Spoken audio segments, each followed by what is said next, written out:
So, you know how you sometimes sign up for something thinking it might just be another day, another attempt to get better? That's how it started when I joined this trial for a new antidepressant called Clariview. The place was this huge modern medical facility outside the city. Looked more like a tech campus than a clinic, all sleek and shiny. Dr. Evelyn Shaw was the brains behind it all. She had this air about her as she'd just discovered the next big thing since sliced bread. Then there was me. I've been wrestling with depression for what feels like forever. Mia and Nate were there too. Mia was all bubbly and hopeful, practically glowing with the chance to kick her depression. Nate, though, was a tough nut to crack, always had one eyebrow raised, questioning everything. The day we started, they brought us in and gave us the rundown on what to expect. Side effects, they said, might include the usual: nausea, headaches, maybe some dizziness. Nothing out of the ordinary, or so we thought. We all took our first dose together. It was supposed to be just another med, right, just a pill. But man, it wasn't long before things started getting weird.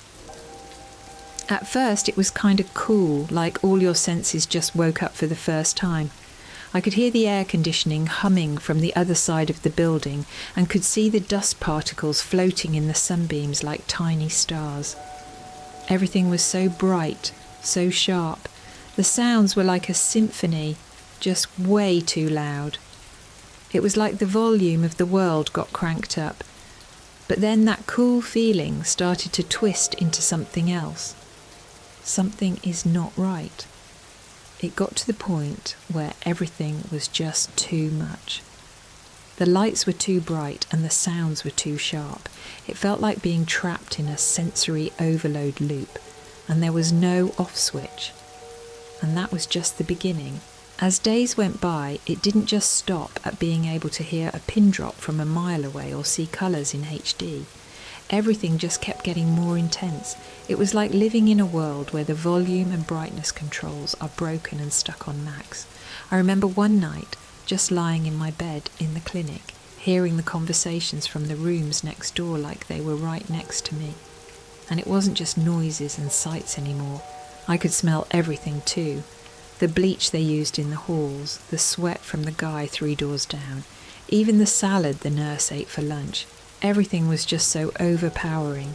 And then things really took a turn. Mia, Nate and I started seeing things. Not just, oh, was that a shadow?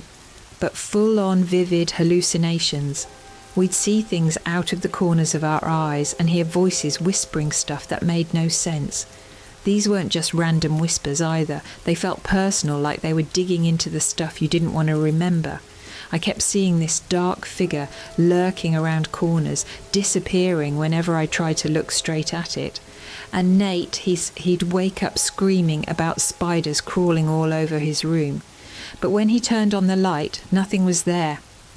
We started talking, Mia, Nate and me. Turned out that we were all seeing and hearing similar creepy stuff. Things began to click. When Mia said she saw a dog that looked like the one she lost when she was a kid, the same dog she still had nightmares about. We figured out that whatever this drug was doing, it wasn't just jacking up our senses. It was like it was dragging our deepest fears out into the open, dressing them up in ultra-real senses. Dr. Shaw was freaked out too when we told her what was going on. She'd been all business up until then, but I caught her looking really rattled one day after our group session. Turned out that the drug was supposed to mess with some brain chemistry junk to knock out the depression, but was hitting the parts that handle all your fear and trauma instead. She kept muttering about not anticipating this kind of reaction, about ethical concerns. I could see her wrestling with her conscience. She was torn up about whether to shut down the whole thing. I mean, here she was, trying to cure depression, and instead she's giving us high-def reruns of our own private horror shows. Man, that last group session we had, it was something out of a nightmare. We were all there, sitting in a circle like usual, but it was like the air was heavy, you know. Everyone was on edge because by then we couldn't tell what was real from what wasn't. It's one thing to talk about your hallucinations, but it's another to live through them together in real time.